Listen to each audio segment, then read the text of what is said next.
वंदे मातरम बच्चों।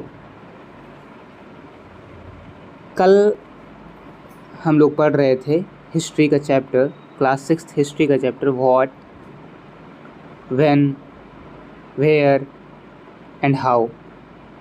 इस चैप्टर में हमने लगभग आधे से ज़्यादा लगभग चैप्टर कंप्लीट कर लिया था। हमारा थोड़ा सा पार्ट बचा हुआ है जिसको हम आज कंप्लीट करेंगे। कल हमने ये dates, what do dates means तक पढ़ लिया था। अब इसके आगे थोड़ा सा पार्ट बचा हुआ है, आज हम लोग वो समझेंगे और आज इस चैप्टर को कंप्लीट करेंगे। Okay, let's start. ऐसा हम लोगों ने कल पढ़ा था इंस्क्रिप्शंस क्या होते हैं, मैन्युस्क्रिप्ट्स क्या होती हैं। इंस्क्रिप्शंस क्या होते थे? इंस्क्रिप्शंस वो होते थे जो किसी हार्ड मेटल सरफेस पर जब कुछ लिखा जाता था तो उसको इंस्क्रिप्शन कहते थे। ऐसा क्यों करते थे? ताकि वो बहुत लॉन्ग टाइम के लिए डिस्ट्रॉय ना हो, सरवाइव कर सकें। ठीक है, जब हज़ारों सालों बाद उसको कोई मिले तो उसको कुछ उसमें डिस्ट्रॉय ना हुआ हो, सब उसमें जैसा लिखा गया था वैसा ही लिखा गया हो। जिस राजा ने, मान लो कोई राजा जीता तो वो अपना इंस्क्रिप्शन उसने बनवा दिया, तो अब जब मिलेगा तो उस पता चल जाएगा कि इस राजा ने तब ये युद्ध जीता था। तो ऐसे ही इंस्क्रिप्शन और मैन्युस्क्रिप्ट क्या होती थी? मैन्युस्क्रिप्ट वो होती थी हम पत्तियों पर लिखते थे। ठीक है, तो अब उसी के आगे चैप्टर कंटिन्यू करते हैं। We have seen that inscriptions are inscribed on hard surfaces. Many of these were inscribed several hundred of years ago. मतलब समझ रहे हो, 100 साल पहले, 1000 साल पहले, ऐसे इतने साल पहले जो इंस्क्रिप्शन लिखे हुए थे आज तक वो हैं। तो इसीलिए तो वो पत्थर पर लिखे गए थे ताकि वो लॉन्ग टाइम तक रह सकें, डिस्ट्रॉय ना हो। All inscriptions contain both scripts and languages. Her inscription की एक अपनी भाषा होती थी, अपनी एक लिपि होती थी। लैंग्वेजेस विच वो used as well as scripts has changed over time. अब जैसे पहले प्राकृत बहुत यूज होती थी, अब भाई मैं अब नहीं अभी ज़्यादा जानता हूँ, ज़्यादा कहाँ यूज़ होती मैं नहीं जानता हूँ। ठीक है, अब हिंदी ज़्यादा यूज हो रही है, इंग्लिश ज़्यादा यूज हो रही है, तो टाइम टू टाइम से चेंज होती जाती हैं भाषाएं और स्क्रिप्ट्स जो हैं वो चेंज हो गई हैं। ठीक है, as well as scripts have changed over time, so how do scholars understand what was। अब तब की भाषा और थी, तब की प्राकृति में लिखी हुई थी। ठीक है, प्राकृत लिखी हुई थी। अरामाइक, अशोका के टाइम पर एक लैंग्वेज होती थी आपकी एरामाइक। ठीक है, एरामाइक लैंग्वेज आपकी होती थी। ठीक है, तो इस लैंग्वेज को अब कौन समझेगा भाई? तब तो लोग समझते थे, लेकिन अब कैसे समझेंगे? अब तो बहुत पुरानी भाषा हो गई है। ठीक है, तो इसमें तो भाई दिक्कत आएगी। जो स्कॉलर्स हैं, जो आर्कियोलॉजिस्ट हैं, उनको ये मिल भी गया, इंस्क्रिप्शन मिल भी गया, तो इस भाषा से वो समझेंगे कैसे भाई? ठीक है, इस भाषा में कैसे समझेंगे?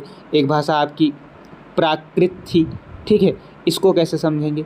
तो ये भी एक बड़ी अब प्रॉब्लम हो गई कि कैसे समझेंगे, क्या है।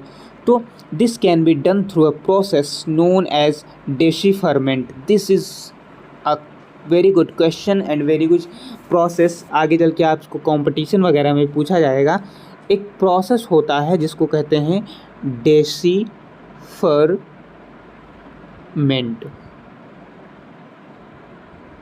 इस प्रोसेस का इसका मतलब क्या होता है अभी हम पढ़ेंगे। Please wait. डेसिफरमेंट एक बार फिर से देख लीजिए। डेसिफरमेंट आपका ये लिखा हुआ है, डेसिफरमेंट। One of the most famous stories of decipherment comes from Egypt, a country in North Africa where there were kings and queens about 5,000 साल पहले की कहानी है ये। समझ रहे हो सर? 5,000 साल पहले राजा और रानी हुए वहाँ। ठीक है, Rosetta is a town on the north coast of Egypt and here an inscribed stone was found. Egypt में एक रोसेटा करके एक टाउन है, नॉर्थ कोस्ट, इजिप्ट के नॉर्थ कोस्ट पर रोसेटा करके एक टाउन है, वहाँ पे एक इंस्क्राइब्ड स्टोन आपका मिला। कैसा स्टोन? इंस्क्राइब्ड मतलब जिस पे कुछ लिखा हुआ था, गुदा हुआ था। ठीक है, जिसे हम इंस्क्रिप्शन कहते हैं। ठीक है, मिला। उस इंस्क्रिप्शन पर 2 फॉर्म ऑफ इजिप्टियन लैंग्वेज थी और ग्रीक थी। ठीक है, scholars who could read Greek figured out that the name of the kings and queens were enclosed in a little frame called cartouche।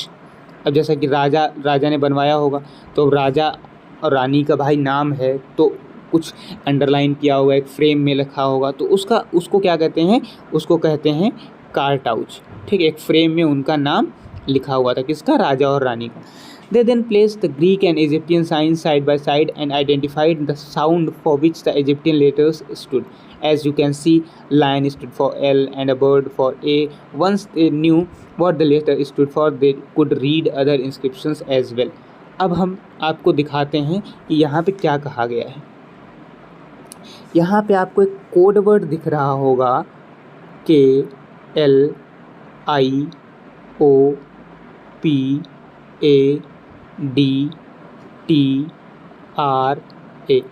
क्लियोपेड्रा, KLIOPADTRA, क्लियोपेड्रा। अब ये कोड है, ये कैसा कोड है सर, इसी को डेसिफरमेंट कहते हैं। डेसिफरमेंट जो अभी हम पढ़ रहे थे, डेसिफरमेंट प्रोसेस इसी को कहते हैं, कोड को तोड़ना। इसी कोड को जब तोड़ लेते हैं तो इसी से हम जितने भी इंस्क्रिप्शन हैं उस काल में लिखे हुए वो सब हम पता लगा लेते हैं।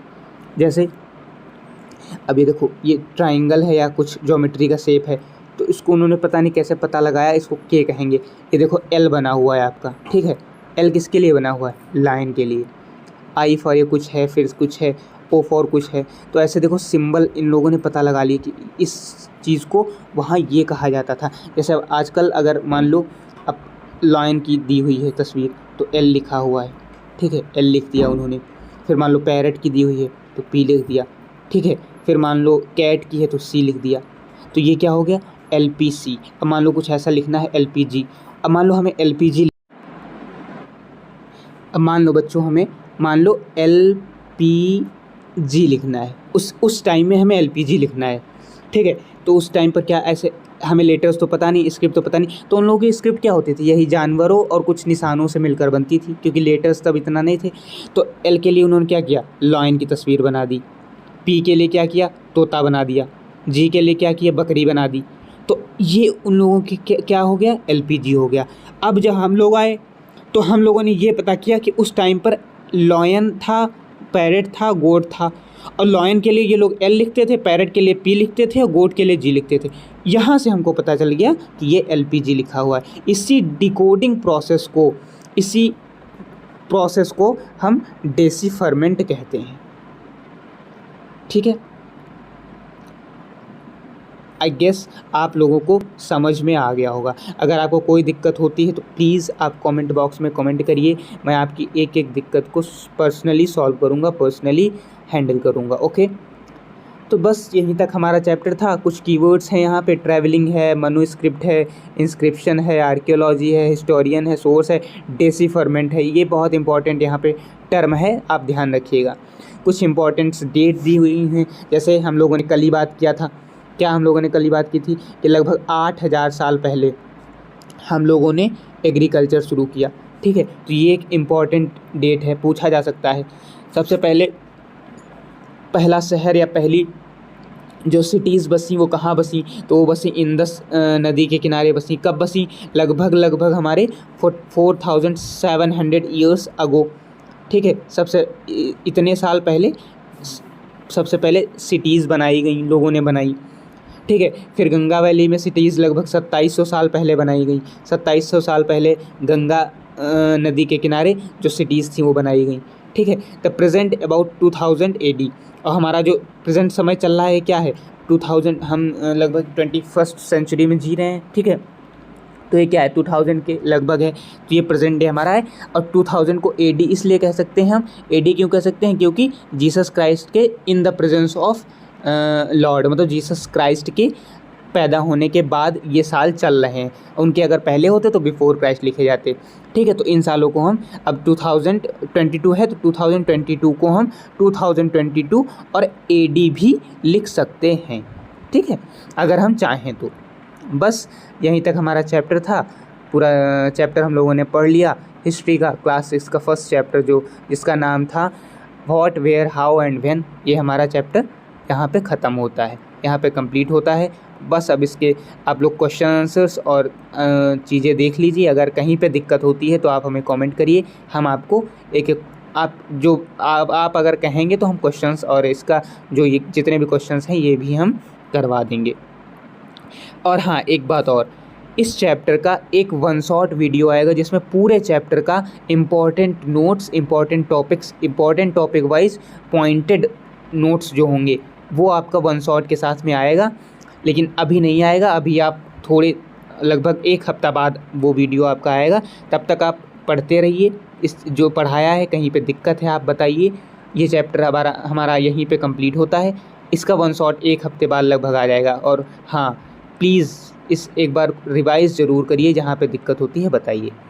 ठीक है बच्चों, थैंक यू सो मच, आपने क्लास अटेंड की।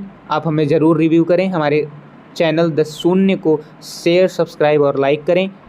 वंदे मातरम बच्चों, थैंक यू सो मच।